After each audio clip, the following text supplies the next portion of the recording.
Okay, good morning. Good morning.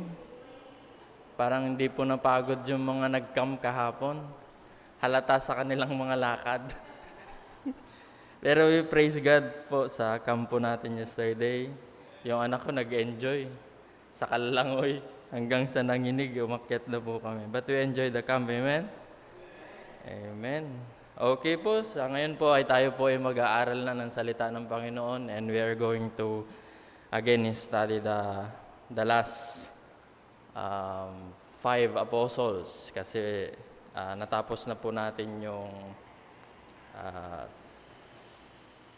seven na nakaraan. So tayo po tayong lahat and let's open our Bible to Luke chapter 6. Again, we will going to read the passage na nabanggit po yung 12 disciples. Nabanggit din po sa Matthew chapter 10, Mark chapter 3, and ito po, babasahin po natin, Luke chapter 6. Start po tayo ng verse 13. Diyan na po ba kayong lahat? Okay. Luke chapter 6, verse 13 hanggang 16 po tayo. Sabi po dito sa banal na kasulatan po ng Panginoon, "And when it was day, he called unto him his disciples, and of them he chose 12, whom also he named apostles. Simon, whom he also called Peter, and Andrew his brother, James and John, Philip, Bartholomew, Matthew and Thomas, James the son of Alphaeus, and Simon called Zelotes, and Judas the brother of James, and Judas Iscariot, which also was the traitor." Sige po, tayo po yung manalangin. Our gracious, loving Father, again, Lord, we are so thankful, O Lord, that you bless our church so much with soul, Panginoon, na naliligtas. And we are so thankful, O Lord, for blessing our church with family. And thank you, O Lord, for the victory that was happened yesterday. We build our fellowship as brothers and sisters in Christ. And we just pray continue, O Lord, to build up and continue, O Lord, to give unity in our church. And we just pray, Lord, as we going to ponder once again in your word, we just pray for the conviction of the Holy Spirit of sin, of righteousness, and of in judgment. And we just pray, Lord, that He will be the one to teach us today according to the life of the apostle. And we just pray, Lord, that we can see how you change their life and how you use them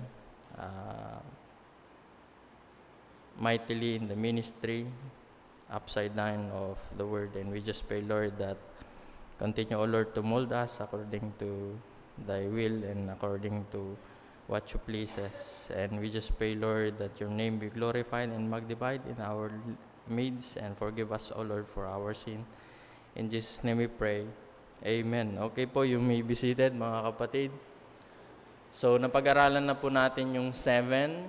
Seven po na una na pinag-aralan po natin is no other than Simon Peter, si Andrew, si James, John na magkapatid, and Matthew, and then Judas Iscariot, and Thomas na na-discuss po ni Sir Ruben last time. So pag-aaralan din naman po natin ngayon yung natitirang lima. And let's go first to Apostle Philip.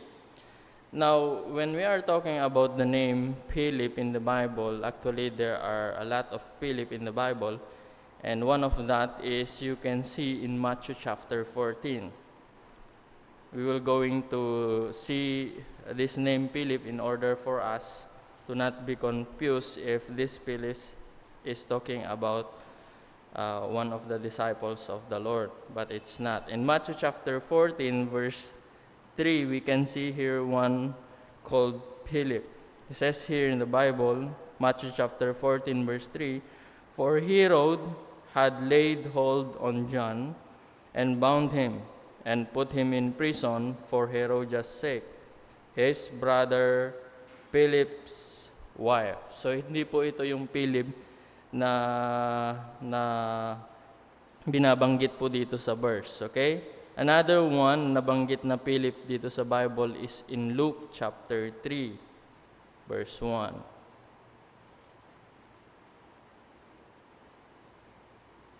Luke chapter 3, verse 1. Sabi po dito, Now in the 15th year of the reign of Tiberius Caesar, Pontius Pilate being governor of Judea, and Herod being tetrarch of Galilee, and his brother Philip, tetrarch of Iturea and of the region of, and so on and so forth. Okay, hindi rin po yung binabanggit po dyan. It's not another son of the above Herod was a tetrarch. Another one pa is na account ay sa Acts chapter 6, and which is you are familiar already with this one because he is one of the deacon of the church. Acts chapter 6 verse 5. Sabi po dito, And the saying pleased the whole multitude, and they chose Stephen, a man full of faith and of the Holy Ghost, and Philip, and Prochorus, and so on and so forth. So yun nabanggit po dyan sa Matthew chapter 14, Luke chapter 3, and Acts chapter 6, hindi po yan yung mga disciples ng ating pong Panginoon. Okay? Yung Philip, ito po yung background ni Philip. Una na makikita po natin is sa John. This is the real Philip that was mentioned in Luke chapter 6, and this is the apostles of the Lord Jesus Christ. In John chapter 1, verse 44. John chapter 1, verse 44, ito po yung sinabi dito. In verse 43, The day following Jesus would go forth into Galilee and findeth Philip, and said unto him, Follow me. And in verse 44, Now Philip was of Bethsaida, the city of Andrew and Philip. So una na makikita po natin dito is kababayan pala ito ni Andrew at saka Peter. Of course, include na natin po doon si James at saka si John. So magkakabayan po sila. Sama-sama po sila sa isang town. He was from Bethsaida and was a fellow townsman of Peter and Andrew. And also you can see that in Mark chapter 3 and also in Mark chapter 10. Another thing na interesting fact about the life of Philip is, sabi po nila, he was just a poor peasant. Nabanggit po dito, yung magkapatid na si Andrew at saka si Peter, meron po silang mga boats, yung tatay po nila, di ba? As well as James and John, yung father po nila ni Zebedee. They have possession, meron silang boat at maaaring sila po ay mayaman. However, si Philip daw po ay isang simpleng merong payak na pamumuhay. He's just a poor, yun po yung sabi po nila. But again, remember mga kapatid, even though you are rich or you are poor, you can still be used by God in the ministry. Amen? And another interesting fact, mga kapatid, is his name, the name of Philip means lover of horses. So maaari, sabi nila, ito yung maaaring hobby po ni Philip. Another thing, mga kapatid, is Philip hastily followed the Lord Jesus Christ. Sabi po nila na si Philip daw po, mga kapatid, is mahirap lamang siya, at si Philip daw po ay pagdating sa movement, pagdating sa pag-iisip ay slow thinker daw po siya. At makikita din po natin yan sa mga account in which makikita po natin in the book of John. John chapter 6. This is the time in which the Lord performed miracles and He fed thousands of people. In John chapter 6, verse 5, basahin po natin, start po tayo ng 5 hanggang sa verse 7. Sabi po dito, John chapter 6, verse 5, When Jesus then lifted up His eyes and saw a great company come unto Him, He said unto Philip, When shall we buy bread that this may eat? And this he said to prove him, for he himself knew what he would do. Philip answered him, 200 penny worth of bread is not sufficient for them, that every one of them may take a little. Dito sa passage po na ito, nandito naman si Andrew, in which meron po siyang great faith sa Panginoon. Pero dito makikita po natin si Philip. At gusto ng Panginoon na he prove himself to Philip. Bakit? He is low thinker and maybe probably that his faith is very small sa ating pong Panginoon. Remember mga kapatid, before in this chapter, the Lord Jesus Christ performed a lot of miracles. Even though He saw and witnessed those miracles, mga kapatid, in this chapter, makikita po natin, napakalit pa rin yung faith po ni Philip. Sabi niya, 200 worth penny lang pera natin, pero yung papakainin natin, napakarami. 'Di ba? Pagdating sa pag-iisip, hindi niya maisip that the Lord Jesus Christ can perform and can feed kahit nga 1,000 na tao, and the people that are mentioned here is 1,000 people, pero napakain pa rin. Pero makikita po natin dito yung personality ni Peter, in which he is they call it a slow mover and a slow thinker. Another passage is in John chapter 14.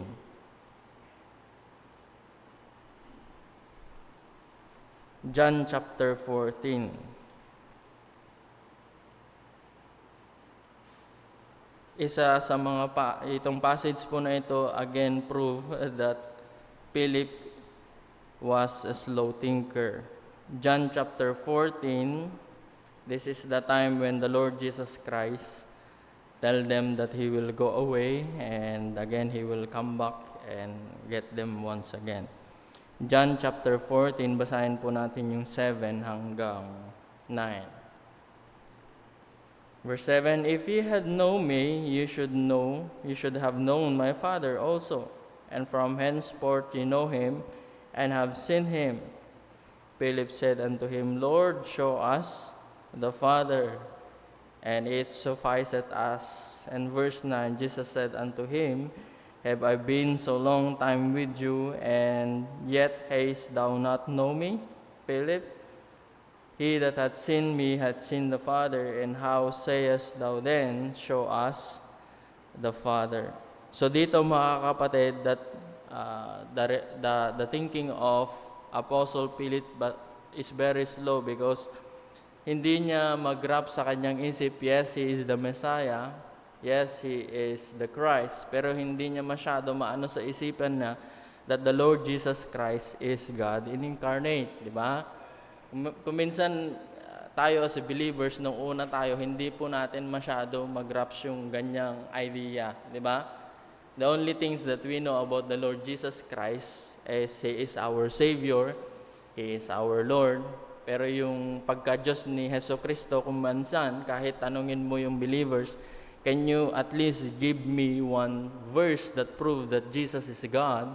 Medyo hindi pa niya masasabi kung anong verse, di ba? Same as true as Philip.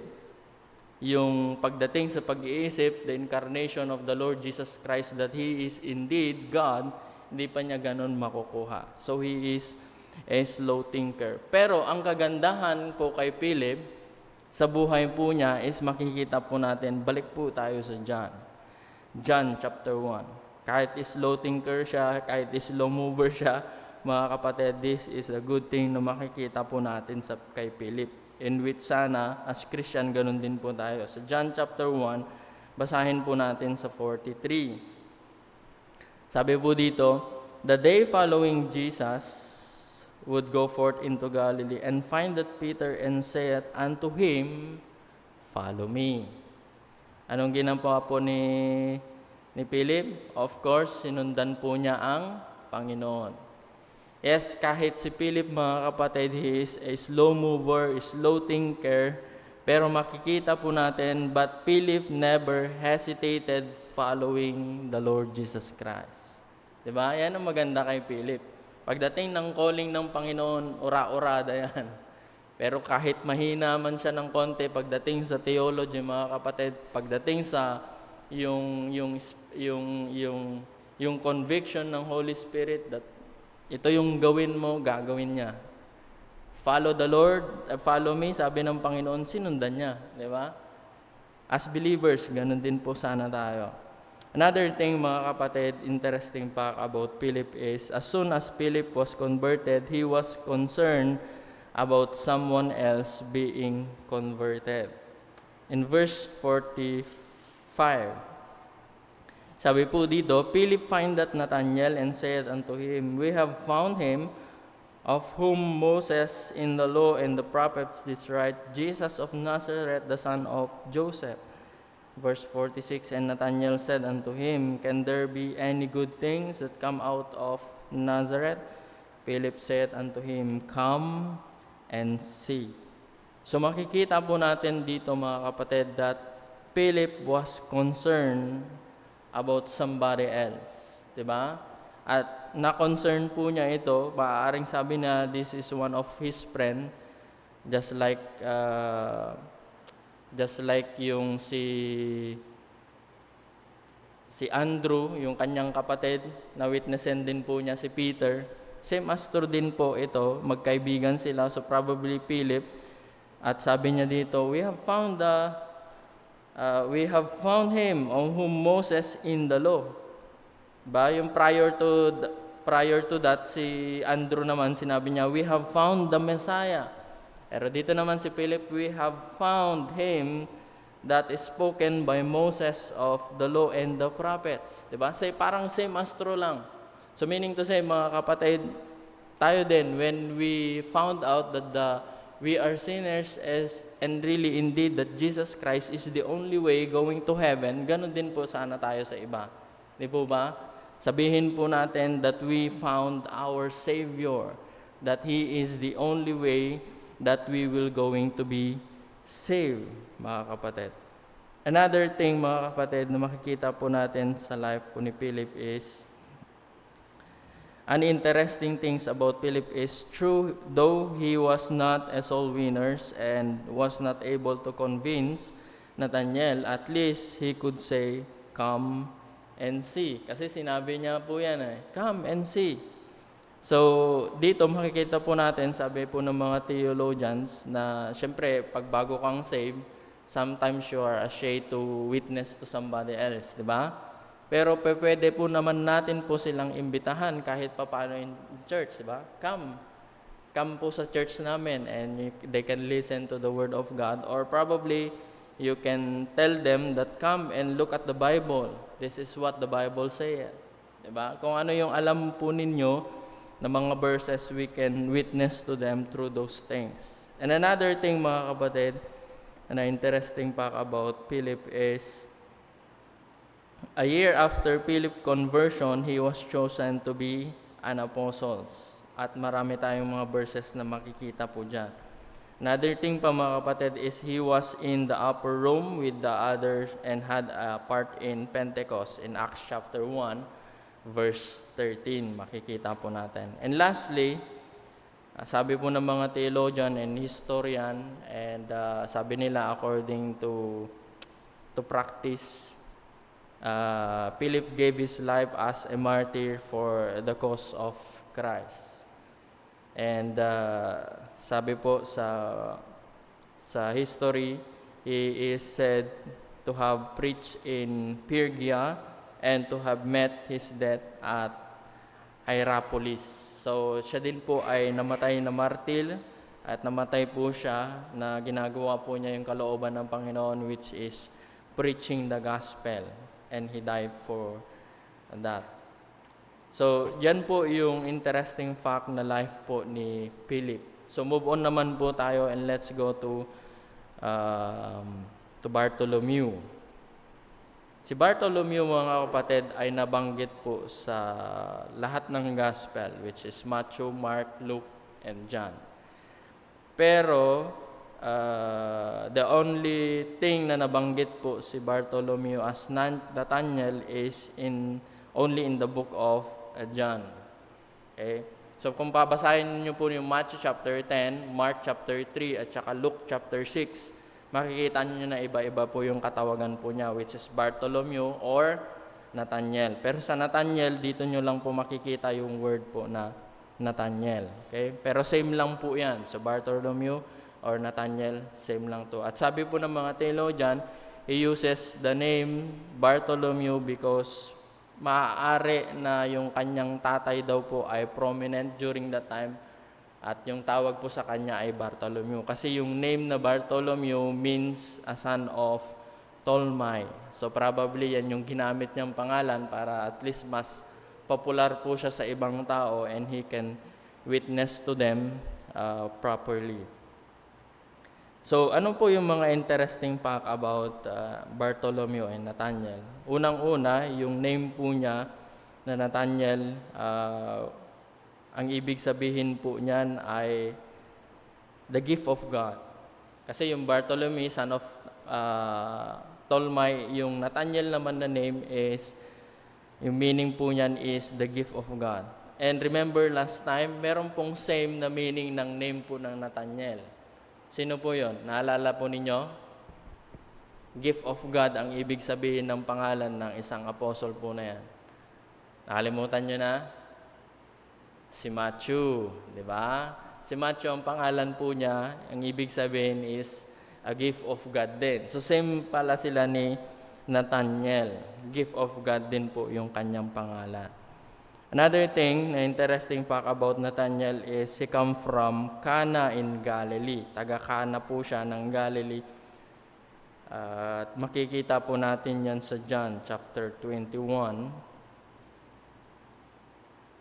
Unlike si Peter, Andrew, James, and John na taga Bethsaida sila, pero Galilee pa rin. Pero ito si Nathaniel, taga Cana po siya. Sa John chapter 21 verse 2, nabanggit po dito. Sabi po dito, there were together Simon Peter and Thomas called Didymus and Nathanael of Cana in Galilee. So taga Cana po siya, mga kapatid.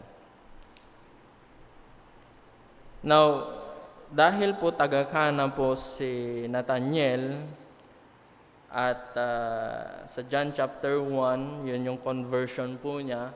Pag pumunta po kayo sa John chapter 2, makikita po ninyo yung wedding po dito ng Cana, di po ba?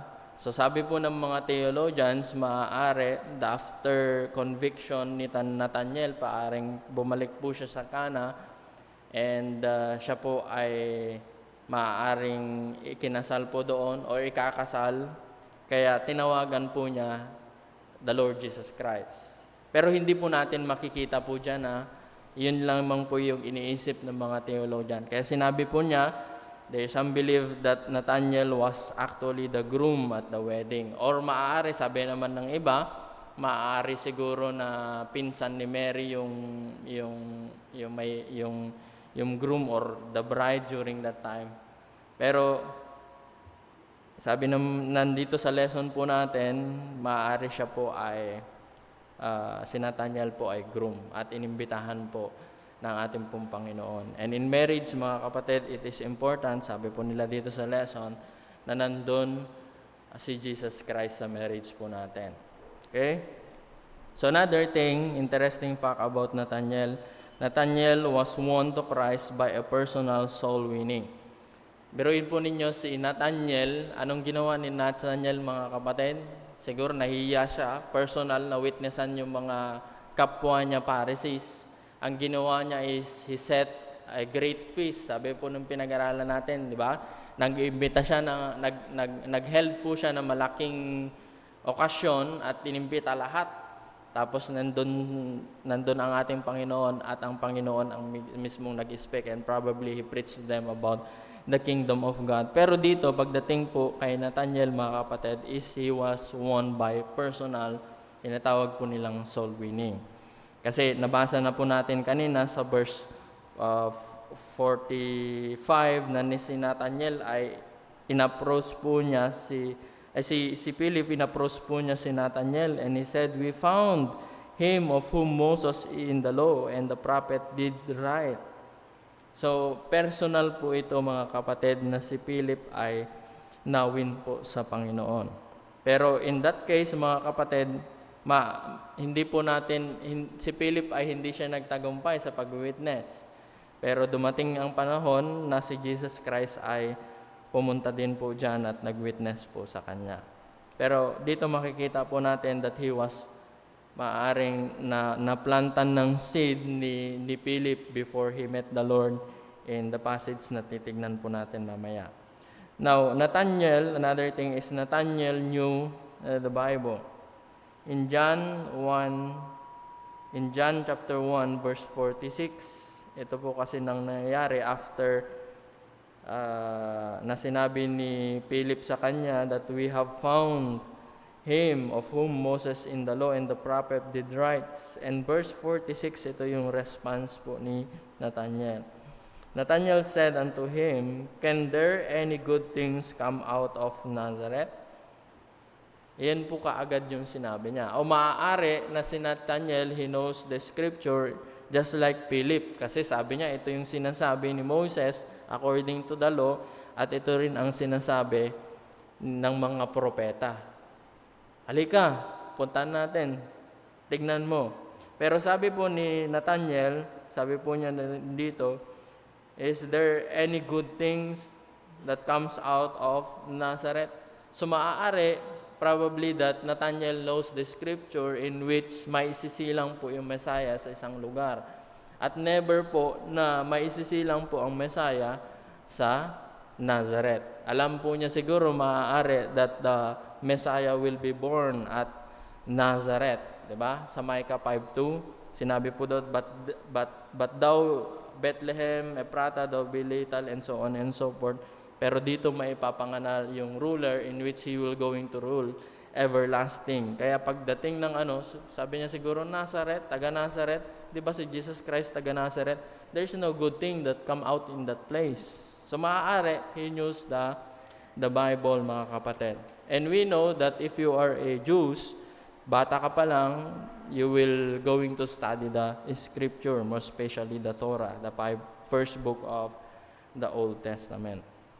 Now, another thing is Nathanael was a clean young man because of what the Lord Jesus Christ said. Verse 47 of John chapter 1, Jesus saw Nathanael coming to him and said of him, "Behold, an Israelite indeed, in whom is no guile." So ano pong sinasabi ng Panginoon?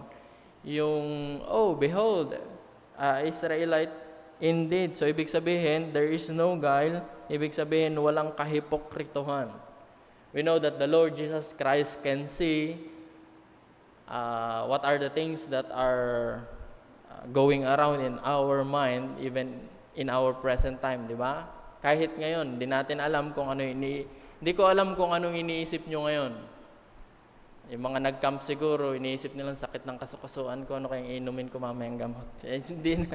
Pero the Lord, pero ang Panginoon, mga kapatid, alam niya kung anong iniisip at alam niya kung ano yung mga na-past na nagawa natin because he when told to the Samaritan woman, na-meet sila sa well, di ba? Sinabi niya sa kanya, you have 5 wives at yung kasama mo ngayon, you have 5 husbands, yung kasama mo ngayon, hindi mo husband. Ang Panginoon, He is omniscient and He knows everything. At sinabi po niya sa life po ni Nathanael, when Nathanael and Philip is coming, sabi niya po dito, Israelite na tunay. Hindi ito hipokritong Israelites. At makikita po natin dito, yung life po ni Nathanael, he is a clean young man. There is no deceitful, wala pong pangdadaya. Kasi maraming tao na ma-attend lang sa church, pero pagdating sa mga bahay, anong ginagawa? Nandyan na yung inuman, nandyan na yung bisyo. That is hypocrisy, mga kapatid. Pero dito, makikita po natin that the Lord Jesus Christ is omniscient. He knows everything, mga kapatid. Maaari mong itago sa ating pastor, may itago sa mga kasamahan mo dito sa church, pero outside, kahit saan man, madilim man o maliwanag, nakikita po ng Panginoon po yan. And He wants us to live holy, mga kapatid. So ano pa na makikita po natin? He came to the realization that Jesus saw him true and true. Tingnan po natin sa verse 47 and verse 48.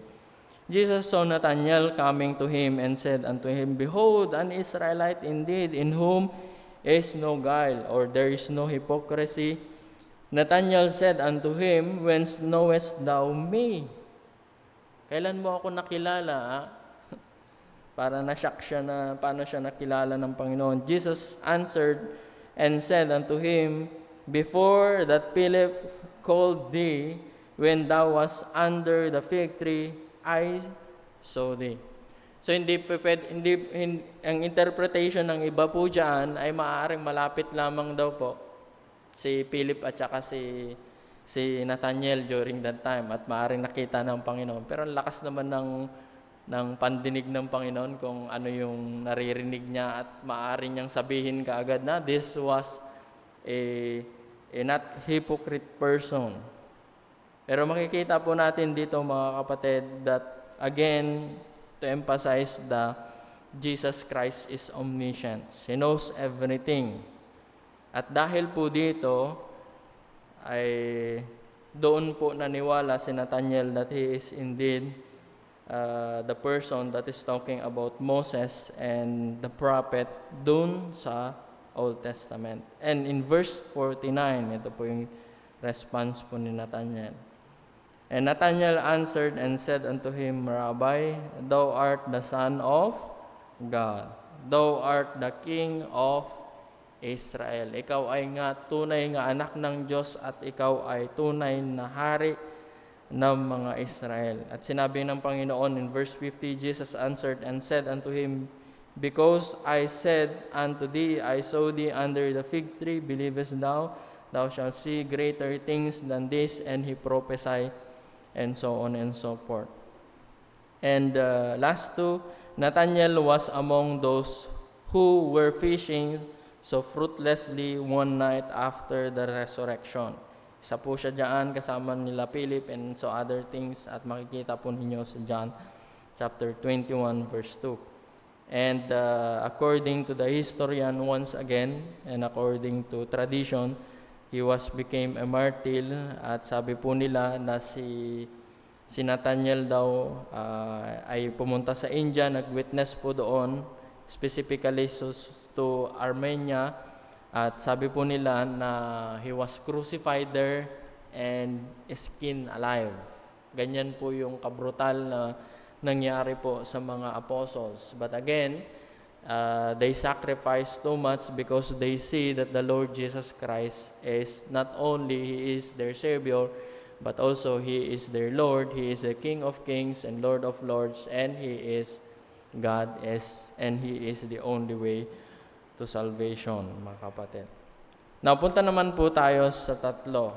And these three ay medyo maiksi lamang po yung mga passage na makikita po natin po sa kanila. In fact, yung scripture, mga kapatid, is nagpo-focus lamang po sa Panginoon. So, mas marami sa Panginoon, konti lang po sa mga apostles. So, another thing, number 10 po is si Apostle Simon. So, meaning to say, may dalawang Simon po dito sa mga apostles. Simon Peter at saka Simon. Okay? At makikita po natin yan sa Matthew chapter 10. Nabanggit po ulit yung pangalan po. Kasi yung mga passage po na ito is nabanggit lang po yung mga pangalan po nila. Matthew chapter 10 verse 2-4. Now, the names of the 12 apostles are these: the first Simon, who is called Peter, and Andrew his brother, James the son of Zebedee, and John his brother, Philip, Bartholomew, Thomas, Matthew the publicans, James the son of Alphaeus, Lebbaeus, whose surname was Thaddeus, Simon the Canaanites, and Judas Iscariot, who also betrayed him. So dito na makikita po natin, mga kapatid, is una na yung life po ni Simon, not Peter, is he also called Simon Zealot. Simon Zealot. Or parang sa Tagalog, parang masigasig. Yan. Masigasig. Zealots. Yun po yung nabanggit po dyan. The word zealots comes from the word zealots. Consequently, he was zealous. Yan. O sa Tagalog, siya po ay masigasig. Another thing na makikita po natin kay Simon is he is also called the Canaanites. Yan, yung nabasa po natin kanina, Canaanites. Sa Luke chapter 6 verse 15 yung zealot na banggit. Dito naman sa Matthew chapter 10 na binasa po natin kanina, he was called Canaanites. Canaanite, which come from the word patriots. Pag sinabing patriots, mga kapatid, sa Tagalog parang makabayan. Yan. Patriot, makabayan po yan. Parang si Simon daw, parang makabayan po siya at masigasig po siya pagdating sa paglilingkod po sa Panginoon. Another thing, mga kapatid, is the only other thing we know about Simon is that he did die as a martyr for the gospel. Just like the other apostles, they died and crucified, they skin alive, sabi nga dun sa pinag-aralan po natin kanina. But they die martyr for the gospel and for Christ's sake. So number 11 naman po tayo. Number 11, kay Judas naman po tayo. Judas. Not Iscariot, mga kapatid, ha? So merong meron tayong sa mga apostles, meron pong dalawang Simon, meron pong dalawang James, at meron pong dalawang Iscariot. Na Judas, sorry. So Judas. Luke chapter 6. Luke chapter 6. Luke chapter 6 verse 16 yung binasa po natin. Kaya wag po kayong mako-confuse sa mga basta tignan nyo lang po yung Matthew chapter 10, Mark chapter 3, and Luke chapter 6 para at least makikita ninyo yung mga pangalan. Para hindi po sila, bakit kaya may Judas dito? Wala naman dito sa ganito, ganyan. Sa Luke chapter 6 verse 16 nabanggit po dito. Sabi po dito, and Judas, the brother of James, okay? Si Simon naman, ang brother po niya is si Andrew, si Peter, di ba?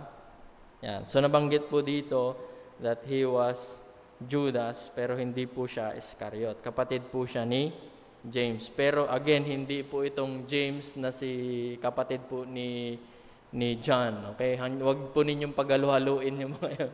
Lalong malilito po kayo. Okay?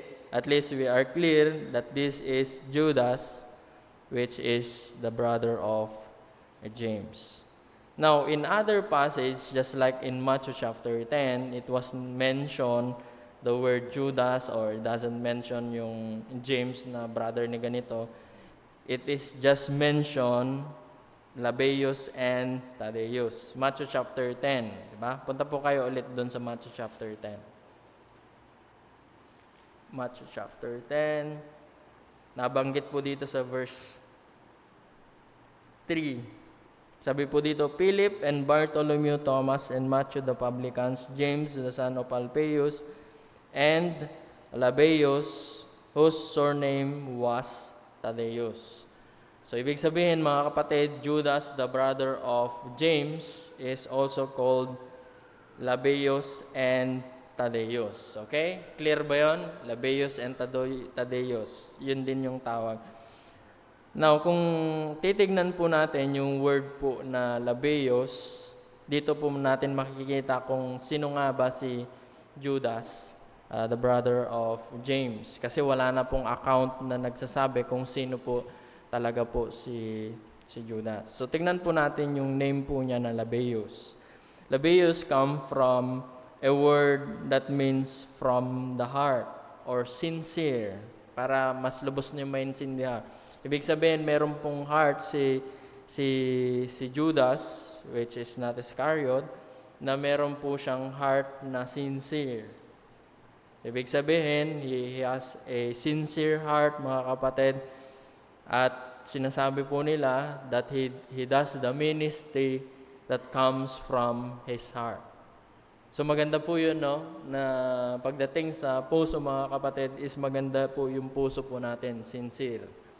Kung ano man yung ginagawa po natin, dapat sincere yung puso po natin, na ginagawa po natin yung mga ministry po natin, not to please man, but to please God. Amen? Same as true, kaya maaaring pinangalanan siya o tinawag po siyang Labeos because he has a sincere heart and he does the ministry from the heart. Okay? Another name is Thaddeus. Thaddeus come from a Aramaic word that could be described as a closeness to a mother. In other words, he was a beloved child. He was a good boy, a delight to his mother's heart. Yan. So, itong anak po na ito ay malapit sa ina. Sana naman hindi po ito spoiled, no? Gustong-gusto na ng nanay niya. Bakit? He was a good boy. It reminds me of mom again, pero hindi ko na siya babanggitin. Mas gusto niya daw yung isa. Another thing, mga kapatid, Judas was a man who made it in spite of handicaps. We know na sa mga apostles, meron siyang kapangalan na hindi ka nais-nais, di ba? Judas Iscariot, di ba? Judas naman siya. So, maaari na there are many tendencies na pag sinabing Judas siguro, nasa isip kaagad ng tao is yung si Iscariot kaagad, di ba? So, maaari, sabi ng mga theologians na nagkaroon siya ng hard time and discouragement. Di ba may kapangalan kang ang pangit ng ano, di ba? Kaya, ewan ko, yung mga may pangalan din dito na Sharon o kaya pag sinabing Sharon, para iba ka agad yung dating. Pag Marites, iba ka agad yung dating. So, parang ganun siguro yung struggle din po ni Judas during that time. But again, he became a good servant of God in spite of the difficulties na meron po siyang kapangalan na Judas. So, pag nagkaroon po kayo ng anak, pwede naman po siguro Judas, no? Sabihin nyo na lang, Judas the brother of James. Pero parang walang gumagawa niyan. Di ba? Pero makikita po natin yung life. Despite of those struggle, he was still used by the Lord to preach the gospel. So lastly naman, ay not yet.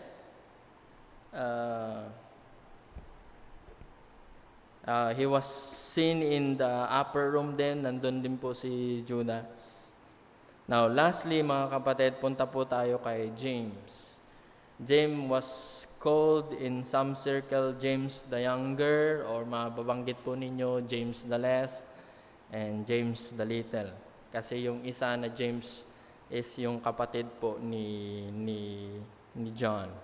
So tinatawag siyang James the Little, Younger or Less, and so on and so forth. At nabanggit po dito sa scripture that his father name was Alphaeus, and she was one of the martyr who went to the tomb on Easter morning. At yan po yung makikita po natin kay James the Little. So yun, kabuuan po ng mga apostles, that those are 12 na ating pong napag-aralan. At next month na, bilis ng panahon po, no? Ang pag-aaralan po natin ay bago ulit, striving together, and we will going to divide. Tuloy po ba yan, Pastor? Okay, hindi po yung divide na church, ha? Yung mga girls po ay doon po sa Tagalog room. Next week, doon po kayo sa Tagalog yung mga girls. Tapos yung lahat po ng boys dito naman po sa auditorium. Okay? Sabi ko baliktad, pero may something daw doon sa baba na mangyayari. Kaya doon daw po kayo sa baba. Sabi ko mag-switch na lang, lalaki sa baba, ayaw nila. May something daw doon na maganda doon sa baba. So again, next week mga kapatid, our next series will be Striving Together. At doon po tayo sa baba, yung mga babae at yung mga kalalakihan po ay dito po sa taas. Okay? Tayo po tayong lahat mga kapatid, and let's pray. Again, we praise God for your faithfulness attending the Sunday school. At magpatuloy po tayo sa ating faithfulness po sa Panginoon because He is faithful. Let's pray. Our gracious and loving Father, again Lord, maraming salamat sa mga natutunan po namin sa mga buhay ng mga apostles. Yes, they are not perfect. Iba-iba po sila ng personality, and yet, Lord, you changed their life and use them mightily in the ministry.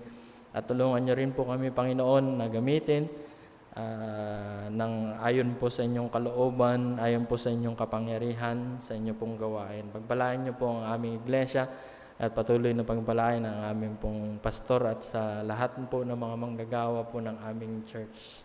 Dalangin din po namin as our guest speaker will going to speak to us about loving the church. We just pray, Lord, that use him mightily and empowered him and filled him with your Holy Spirit. Dismiss us with your blessing, O Lord. In Jesus' name we pray. Amen. Okay, antayin po natin. Service po natin. 10.